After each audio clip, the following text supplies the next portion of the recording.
Hi guys, good morning. So today is mag-grocery ako today. Dapat sana is tomorrow pa sana ako mag-grocery sa 10. So tomorrow is Sunday, so today is Saturday, malamang. And kaya ako mag-grocery today dahil wala na kaming bigas. Nabusan kami ng bigas. So yung 2 kilos namin hindi nagkasya.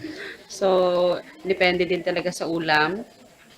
And wala na kaming prutas, ilang araw na kaming walang prutas. So, kailangan na namin. So, today is gusto ko lang ipakita sa inyo kung yung step by step na ginagawa ko pag grocery day. So, ang unang-unang kong ginagawa talaga guys is unang-una talagang ginagawa ko is tinitingnan ko muna yung aking refrigerator. So, huwag nyo nang pangsinin dito dahil makalat. Pero, ayan, inuuna ko yung laman ng refrigerator talaga kung ano yung mga natira. May natira pa naman. So pasensyahan nyo na dahil medyo madilim talaga sa loob. Pero ayan, eto yung laman. So meron akong dalawa kasi kanina nagbunggo kami. So may extra pa naman para mamaya sa lunch. So meron akong dalawang chicken dito na natira. So, pang ano yan, pang pansit, pang ano ba, pang gisa, ganun. So, yung beef namin, hindi namin nakain. So, ayan, kasama din doon sa meal plan. Parang bukas yata to. So, ayan. So, yan lang yung natira na ulam. Ayan. So, i-defrost ko to ngayon. Meron pa palang natira ito, chicken na may, ano, parang minarinate ko. So, ayan, yan lang naman yung laman ng ref.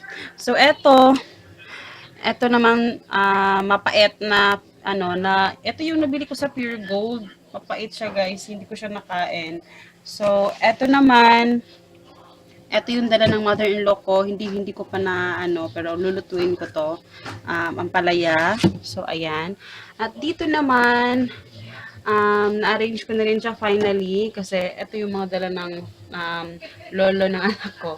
Sobrang dami. So, in-arrange ko na siya according sa expiry niya para mauna din yung mag-expire na. So, ayan. So, meron pa kaming konting mayonnaise. Ayan. So, yan lang yung laman. So, tinitingnan ko lang naman kung ano yung mga meron kami. So, tinitingnan ko lang kung ano yung meron kami. Tapos yung snacks naman niya, ayan, konti lang naman yung natira. So, yung coffee, konti na lang din. Ito, medyo okay pa to. So, yan. Yan lang yung ginagawa ko. Tapos yung mga toyo, yung mga suka, yan lang yung tinitingnan ko. So, ang wala talaga is yung toyo na lang. So, suka, marami pa akong suka. Yung wala, mga asin, mga paminta. So, yun. So, yung asin, hindi ko pa nalista dito kasi kanina pa na ano, nawala na pala. So, pagkatapos kong tingnan lahat ng yan, kung ano yung mga, ano, magbi-meal plan na ako, saka ako magbi-meal plan. So, teka lang, para maliwanag. So, eto yung mini-meal plan. So, nagmi-meal plan na ako, guys. So, dahil September, say hi, baby. Say hi. Say good morning. Mm. Kasi nagme-milk siya, so nanonood din siya ng YouTube. So, ayan. Kasi maya-maya aalis na din kami. So, ayan. Back to meal planning. So, eto na yung meal plan ko, guys. So, nakikita nyo, September 9 kasi ngayon, sinali ko yung ngayon. So, up to 18. So, sa Monday. So, eto, ayan, kaninang umaga, munggo. So, ayan yung munggo. So, tinapa with egg, yung sardines. So, ayan lahat yung meal plan ko. So, sa 18, so, grocery yung nakalagay dito sa dinner. Ayan. So, ayan. So, mag-meal plan ako sa lahat. So, breakfast and dinner lang kasi wala naman siyang day off for this week. So, walang lunch. So, ayun. Tapos, pagkatapos ko niyan, ililista ko na lahat yung mga kakainanganan namin, kung ano yung ulamin namin. So, meron akong bangus. Kasi yung isda lang, nililista ko yung isda, pag yung isda yung murang isda lang, tapos yung bangus, meron ding chicken, tapos itlog. So, yung total ko dyan is 1,105. Pero I'm sure, tingnan mo yung ano, um, bro, susobra pa yan siguro mamaya kasi meron pa akong idadagdag. Pero okay lang yan kasi kailangan ko din naman talaga lahat na yan. Tsaka 8 days naman to eh. 2, 4, 6, 8. Yes, 8 days. So, sobrang 1 week. So, pagkatapos yan guys, mag-grocery na ako. Excuse me. So, mag-grocery na ako for after this. Tapos, kita-kits lang tayo mamaya, guys. Kapakita ko sa iyo. Kasi hindi ko kayo madadala doon sa palengke kasi nahihirapan ako.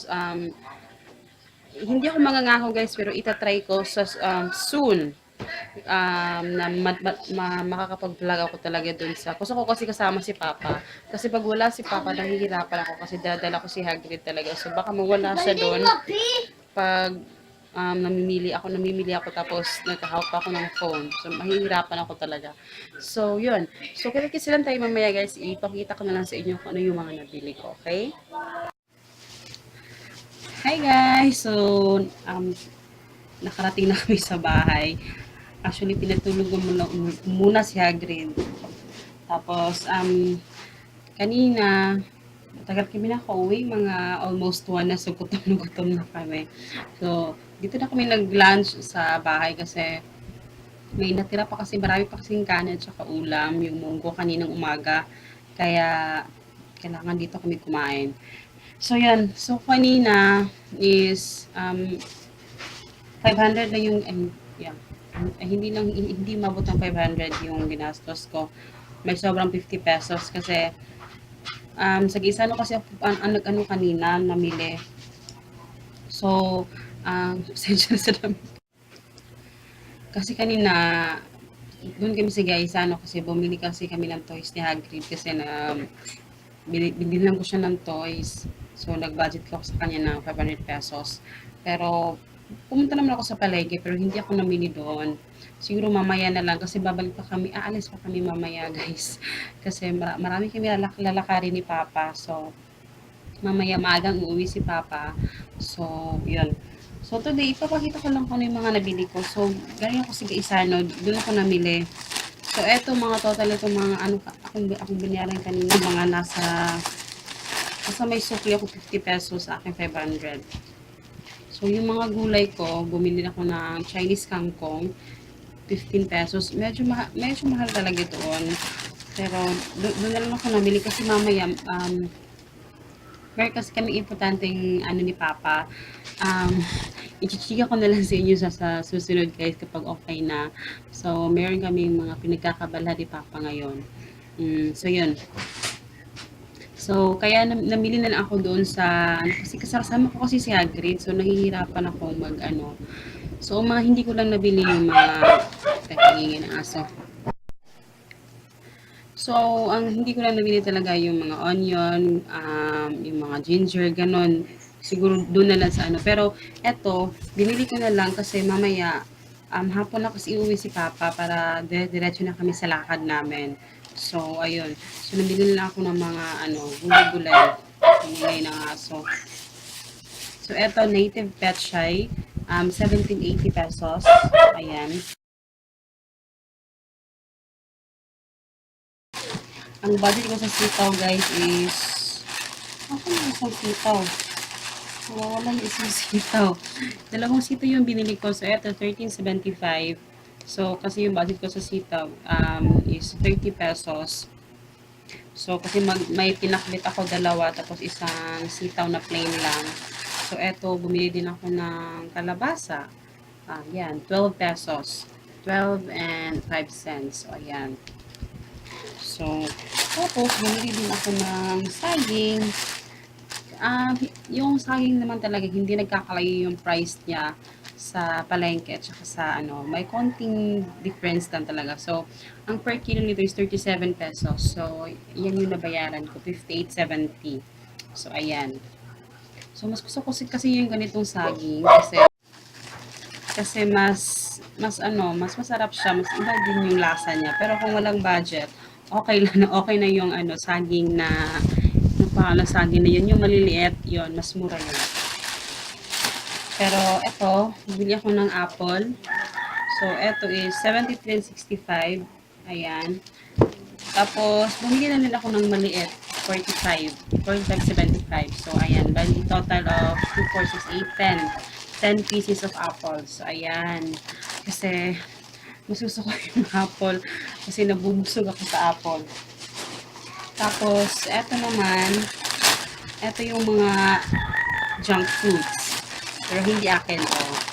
Mabait ako ngayon. Hindi na ako nag-ano ng junk foods kasi dahil sa aking UTI. So, ayan. Bumili ako ng dalawang cheese rings para to sa kapatid ng mga kapatid ni Papa. So, dalawa yung mga teenagers dito. So, sila lang dalawa yung binilhan ko. So, ayan. Dalawang cheese rings. Tapos, eto naman. Actually, tatlo ito. May bata kasi kanina dun sa jeep. Hinihingi ng pagkain. So, binigay ko na lang yung isa. Kasi, kasi tatlo yung bata dito. Si Hagrid, yung pinsan niya, at saka yung pinsan niya na maliit din. So, tig-iisa sana sa mga ganito. Tig-iisa. Isang ganito, tapos isang ganito. So, yan. Tatlo na lang na brown pretzels. Ano to eh? Choco pretzels, tapos pretzels na to. So, si Hagrid okay lang na walang ganito. So, yan na lang dalawa. Tapos, ito, dalawang tiger. Ito, kung Hagrid talaga itong dalawa. Dalawang tiger. Tapos, ito, bibili ko ng Rebisco sandwich. Dalawa. Kasi, alam mo, ang sarap na. Hindi ko inakala na masarap yung Rebisco. Yung plain. Plain na siya, pero kahit sa Hagrid kumakain ng ganito. Kasi, mas masarap siya compare dun sa ibang Kasi, yung iba medyo, siya, salty. Parang ganon. Pero, ito talaga, tamang-tama yung timpla niya. So, yan. So, dalawa yung binili ko. Tapos, nilubusan ako ng toyo. So, bumili na akong dalawang sachet. So, ayan. Tapos, asin. Bili ako ng asin kasi wala na akong asin. Eto pala yung aking isang sitaw. Yan, 13 and 40 cents. So, ayan. Kaya marami akong fruits, guys, kasi ginawa kong 200 pesos yung aking budget sa fruits. 200. Tapos, kanina sana, bibili sana ako dun sa isano ng papaya. Kaso, yung maliit na papaya is 18 pesos. So, hindi ko na lang binili. So, sabi ko, mamaya baka makabili ako dun sa sa palengke. Kasi mas mura dun yung isang malaki talaga. Murang-mura lang. Tsaka, gusto ni Hagrid yung papaya. So, ayun. Tapos, yung bumili kami ng toy. Hindi ko alam. Alam nyo si Hagrid pag pag namimili ng toys, hindi ko siya parang hindi ako yung pumipili. Gusto ko siya talaga yung bumili ng toys niya kasi ito lang trivia. Alam nyo ba na kaya yung bata parang yung nangunguha siya ng ibang toys or parang ano bang tawag din perfect word para doon.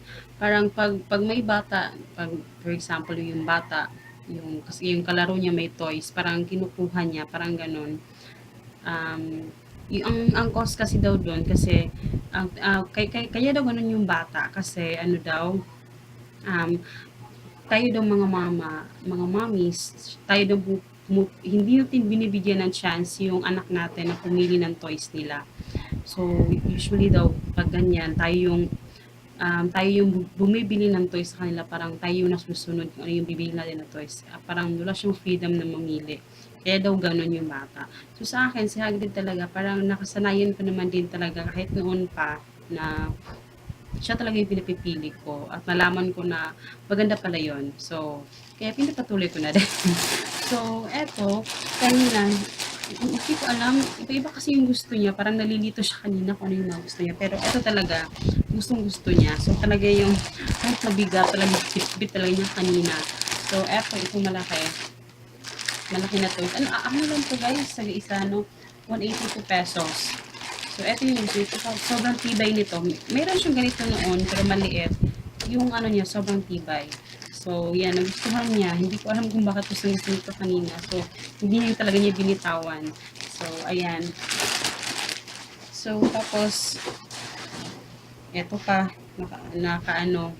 yung kanina naglalaro siya ng dangba. So, ayan, yung kanyang juice. Tapos, eto lang naman yung nabili na namin sa, galing na sa palengke. May ganito, hindi ko alam kung ano itong mga sea creatures na mga maliliit. Ano lang to? 38 ata itong price nito. So, ayan. Tapos, yung bubbles, actually, dalawang bubbles ito. Ito para sa pinsan niya. So, ayan, bubbles. Bubbles. Ito, blue. Sa, ano niya, pinsan. So, sa kanya naman yung green. So, ayan. Tapos, bumili lang ako ng sandals na kanina. So, yun lang naman yung nabili ko. So, ayan lang guys. Ayan lahat yung mga nabili ko. Pero, kulang pa to. Kasi, ano ba? Sa isda, siya rin yung pinabili ko. Tapos, ano pa ba? Oo, yun lang. Tapos, yun lang, yung kulang ko, konti lang naman yun din yung kulang ko, yung pansit na lang, pansit. Tapos, itlog, yun. Basta, ang pag-aanan ko lang is yung 500 pesos. Actually, 600 pesos ang iano ko. Yung kulang ko na ipang-grocery mamaya. So, titingnan ko kung maaano ko siya lahat. So, yun. So, yun lang guys. Puputulin ko na dito kasi medyo mahaba na yung vlog. At saka, i-update ko na lang kayo kung ano yung mga siguro mabibili namin bukas, mamaya. Pero yun. Tapos, marami akong gusto sabihin guys. Pero siguro, sa next vlog na lang kasi marami sana akong ichichika sa inyo. Pero yun. So, dito lang muna guys, dito lang muna matatapos yung vlog kasi yun nga, medyo mahaba na siya at nahihirapan na ako sa pag ano nito, sa pag-edit kasi baka hindi naman siya ma-save.